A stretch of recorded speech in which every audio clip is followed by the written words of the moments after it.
শওকত মোল্লা আমাদের পায়ে ধরে আমাদের দলে এসে টিকিট নিয়ে দাঁড়িয়ে আজকের শওকত মোল্লা সন্ত্রাসবাদী। শওকত মোল্লার বর্তমান পায়ের তলায় মাটি নেই। ওর মতো অশিক্ষিত মূর্খ যে যে শিক্ষাগত যোগ্যতা এমএলএ হওয়ার জন্য জমা দিয়েছে সেটাও জাল দিয়েছে, সেটা তিনি জানেন। সারা বিধানসভা কেন্দ্রে তিনি মিটিং করে বেড়াচ্ছেন। নিশ্চয়ই তো দল তার কোনো দায়িত্ব দিয়েছেন, তবেই তিনি ঘুরে বেড়াচ্ছেন না। এখানে দুই একটা নেত্রী আছে, তারা কিছু লোক জড়ো করে রাস্তায় লোক দেখাতে যাচ্ছে ইউটিউবে, কোনো লাভ হবে না। শওকত মোল্লা একটা সিপিএম থেকে আসা হারমাদ। আমাদের দলে কি লাভ হবে আর কি ক্ষতি হবে সে দায়িত্ব আমাদের।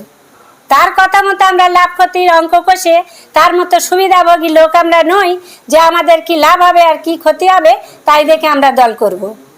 কিন্তু তিনি তো বলছে যে আপনি টিকিটের জন্য তার পায়ে ধরেন, এ করেন।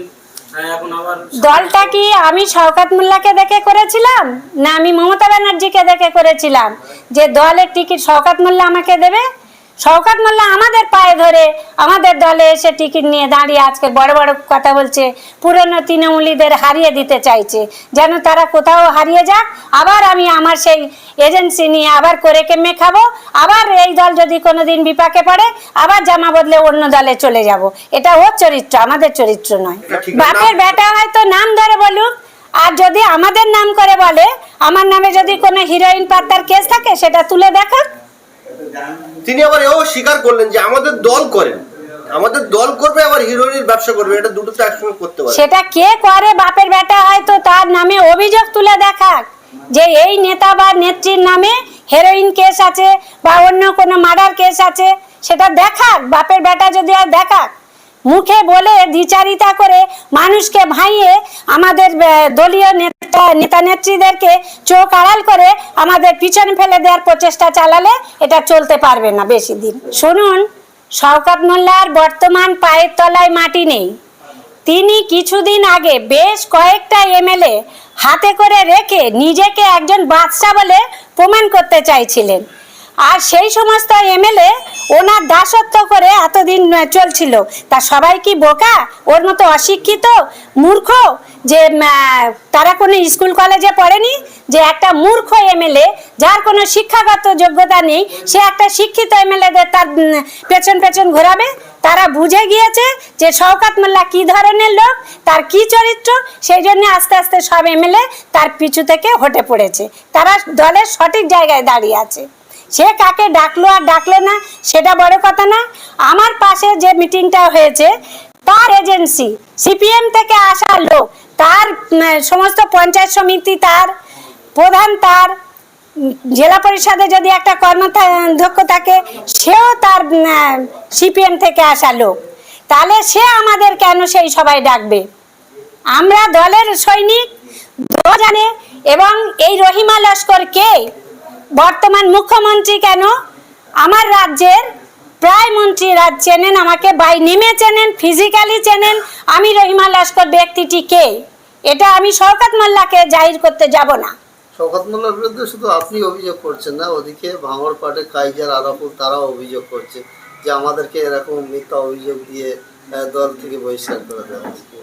শুধু কাইজার আরাবুল বলে নয়, শওকত মোল্লা যে যে মাটিতে, সাতগাছিয়া বলুন বা যেখানে যেখানে ওনার দায়িত্বে দল দিয়েছেন, যেখানে গিয়েছেন, ডায়মন্ডে বলুন, ফলতায় বলুন, যে যে মাটিতে উনি পা রেখেছেন সেখানে একটা করে ডিভাইডেশন তৈরি করে এসছেন।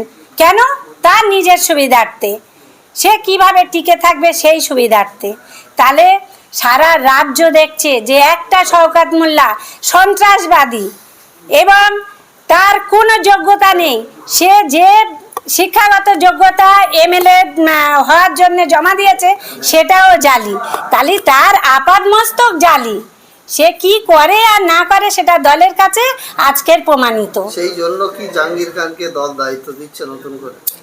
দেখুন, আমি এটা সঠিক বলতে পারবো না। দলের সুপ্রিমো আমার মমতা ব্যানার্জি, আমার শ্রদ্ধেয় দিদি, তিনি কাকে কোথায় কিভাবে দায়িত্ব দেবেন, কিভাবে কাজ করাবেন সেটা দলের স্বার্থে, দলের ব্যাপার। এটা আমি বলতে পারবো। মমতা ব্যানার্জির পুরনো সঙ্গীকে ব্যক্ত করে দিয়েছে, দিদির উদ্দেশ্যে কি বার্তা দেবেন? দেখুন, দলের স্বার্থে হয়তো আমার দিদি কোথাও মনে করেছে যে সওগাতের মতো লোক প্রয়োজন ছিল একটা সময়, তখন দিদির সিদ্ধান্ত নিয়েছেন, আমরা সেটা মাথা পেতে নিয়েছি। আজকের আমরা দিদির কাছে আবেদন করব যে এই শওকত মোল্লার অত্যাচারে সমস্ত জায়গার মানুষ অতিষ্ঠ, দিদিকে পুনরায় ভাবনা চিন্তা করার জন্য আমরা জানাবো। এবং আমরা বারবার আপনাদের মাধ্যমে জানাতে চাই, দিদি নিশ্চয়ই তার পুরানো কর্মীরা কোথাও কষ্টে আছে না আছে, দিদি নিশ্চয়ই ভাববেন। আপনারা কি এই যে শওকত মোল্লা আজকের আপনাদের পাশে যে সভা করলেন, আপনারা কি পাল্টা কোনো সভা করবেন না? দেখুন, ও করেছে আমার দলের লোক, এখন আমার দলের লোক, দলের সিম্বলে মিটিং করেছেন। উনি যদি পাল্টা কোনো বিরোধী করতেন, নিশ্চয়ই আমি এর কাউন্টার দিতাম। আমার জন্য উনি এই চেয়ার হারানোর ভয় পায়, সেই জন্য আমি কয়েকদিন আগে একটা বাইট দিয়েছিলাম, সেই বাইটের একটা পাল্টা দেওয়ার জন্য মিটিং করেছেন। যে এসআইআর এর নামে যে কর্মী সভা ডাকলেন, সেই এসআইআর নিয়ে কিন্তু উনি কিছুই বললেন না, শুধু আমাদের নামে গালিগালাজ মিথ্যাচার করে বার হয়ে গেলেন। এর জন্য মানুষ জবাব দেবে সময় মতো। আর উনি একটা কথা বলেছেন, আমার সম্ভবত ওটা ক্যানিং জীবনতলার কর্মী সভাতে বলেছেন যে ক্যানিং পূর্বের মাটি এত সহজ মাটি নয় যে এখানে কাউকে জায়গা করে নিতে হবে, দেবে কর্মীরা। আমি শওকত মোল্লাকে বলতে চাই যে এই ক্যানিং পূর্বের মাটি দুর্জয় ঘাটি ছিল, এই দুর্জয় ঘাটি আমরা ওনার থেকে ছিনিয়ে নিয়েছি। তাই আজকের এই তৃণমূলের জামা পরে উনি যে বড় বড় কথাটা বলছেন, সেটা তৃণমূলের জামা খুলে বলুক। আর যেদিন তৃণমূলের জামা থাকবে না, সেদিন এই ক্যানিং পূর্বের মানুষরা ওনার দিকে ফিরেও তাকাবে না। তৃণমূল আছে বলে আজকে উনি বড় বড় কথা বলতে চাইছেন বা বলছেন। আজকে যারা যে ক্যানিং পূর্বের জন্য বুক চিতিয়ে লড়াই করছে, তারা তৃণমূলের জন্য করছে, মমতা ব্যানার্জির জন্য করছে, শওকত মোল্লার জন্য আদৌ নয়। শওকত মোল্লার দলের জামা পরে আছে, তাই বড় বড় কথা বলে যাচ্ছেন। এটা আমি মুসলিম মাইনরিটি একজন মহিলা হয়ে বলবো এবং সদস্য হিসাবে বলবো যে এই মুসলিম মাইনরিটি ভোট আমাদের একটা দলের একটা বিশাল আকারে কাজ করে। সেই কমিউনিটির মানুষ, যেমন 52 জেলার পীর ফুরফুরা শরীফ, এই 52 জেলার পীরেরা এনাদের মানেন। এই মুসলিম ভাবাবেগকে আঘাত করার জন্যে দল নিশ্চয়ই ভাববেন। তোহা সিদ্দিকী বিস্ফোরক বলছেন যে আমার পায়ে ধরে শওকত মোল্লা দলে ঢুকেছে, আর আজকে তিনি আমার বিরুদ্ধে বলছেন। এটা কি সত্য কথা? তোহা সিদ্দিকীর কোনো অনুদান আছে কি শওকত মোল্লাকে তৃণমূলে অন্তর্ভুক্ত করার? হ্যাঁ, আমি 2010 সালে যখন এই পরিচালন সমিতির নমিনেশনকে কেন্দ্র করে জেলে যাই, সেই মুহূর্তে এই তোহা সিদ্দিকী সাহেব, শওকত মোল্লা গিয়ে ওনাকে পায়ে ধরার জন্যে তোহা সিদ্দিকী দিদিমণির কাছে ওকে নিয়ে যায়। দিদিমণি প্রথমে ওনাকে মানতে চায়নি।